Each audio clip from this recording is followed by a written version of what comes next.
അപ്പോൾ ക്രൈസ്തവ നാമമാണോ ജലീലിന്റെ പ്രശ്നം? ജസ്റ്റിസ് സിറിയക് ജോസഫും ജസ്റ്റിസ് ഹാറൂൺ അൽ റഷീദും ഉൾപ്പെട്ട ലോകായുക്ത ബെഞ്ചാണ് ജലീൽ മന്ത്രിയായിരിക്കാൻ യോഗ്യനല്ല എന്ന തീരുമാനം എടുത്തത്. എന്നാൽ ജലീലിന്റെ ആക്രമണം ലക്ഷ്യം വെക്കുന്നത് ലോകായുക്ത ബെഞ്ചിലെ ഒരാളെ മാത്രം.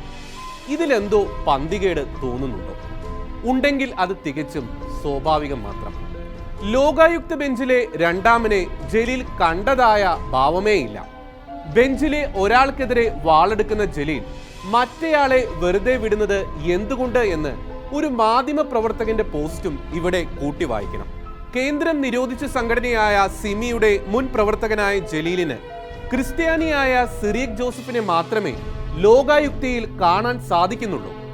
സിറിയക് ജോസഫിനെതിരെ മതപരമായ രീതിയിൽ ആരോപണങ്ങൾ ഉന്നയിച്ചുകൊണ്ട് ജലീൽ വരുന്നത് പഴയ സിമി പ്രവർത്തകന്റെ സ്വഭാവത്തിന് ഒരു മാറ്റവും വന്നിട്ടില്ല എന്നതിന്റെ സൂചനയല്ലേ?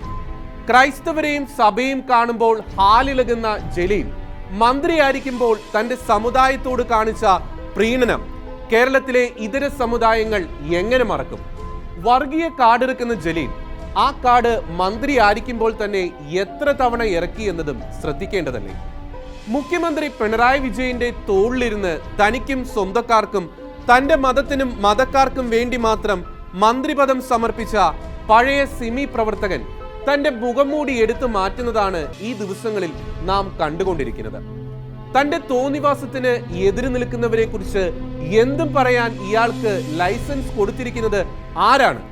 സ്വജനപക്ഷപാതവും ന്യൂനപക്ഷ ക്ഷേമ വകുപ്പിൽ തങ്ങളുടെ സമുദായത്തിലെ ആളുകളെ തിരികെ കയറ്റിയതും ഖുറാനും ഈന്തപ്പഴവും എന്ന പേരിൽ മറ്റു ചില സാധനങ്ങൾ കടത്തിയതും ഉൾപ്പെടെ നിരവധി ആരോപണങ്ങൾ നേരിട്ട ജലീൽ ഒടുവിൽ ലോകായുക്തയുടെ അഭിപ്രായ പ്രകാരം രാജിവെക്കുകയായിരുന്നു.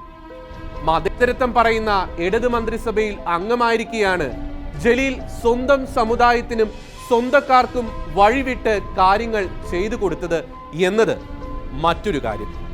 നിയമവിരുദ്ധമായി UAE കോൺസുലേറ്റിൽ നിന്നും ഈന്തപ്പഴങ്ങളും ഖുറാൻ ഗ്രന്ഥങ്ങളും വാങ്ങി വിതരണം ചെയ്തു. ഈന്തപ്പഴങ്ങളും ഖുറാനും എന്ന പേരിൽ വന്ന കെട്ടുകളിൽ എന്തായിരുന്നു എന്നത് ഇന്നും ആർക്കും ഒരു നിശ്ചയവുമില്ല. സ്വർണ്ണക്കള്ളക്കടത്തുമായി ഉയർന്ന കേസുകളിൽ കസ്റ്റംസും എൻഫോഴ്സ്മെന്റ് ഡയറക്ടറേറ്റും അദ്ദേഹത്തെ പലവട്ടം ചോദ്യം ചെയ്തതുമാണ്. ഇത്തരമൊരു മാന്യദേഹമാണ് ലോകായുക്തയ്ക്കെതിരെ ഉറഞ്ഞു തുള്ളുന്നത്. തന്റെ ശത്രുക്കളുടെ ഭൂതകാലം ചികഞ്ഞ് അവരുടെ അന്തസ് കെടുത്തുവാൻ ശ്രമിക്കുമ്പോൾ തന്റെ മുഖം കൂടുതൽ വികൃതമാക്കുകയാണ് എന്ന് മാത്രമേ പഴയ സിമി നേതാവിനോട് പറയാനുള്ളൂ.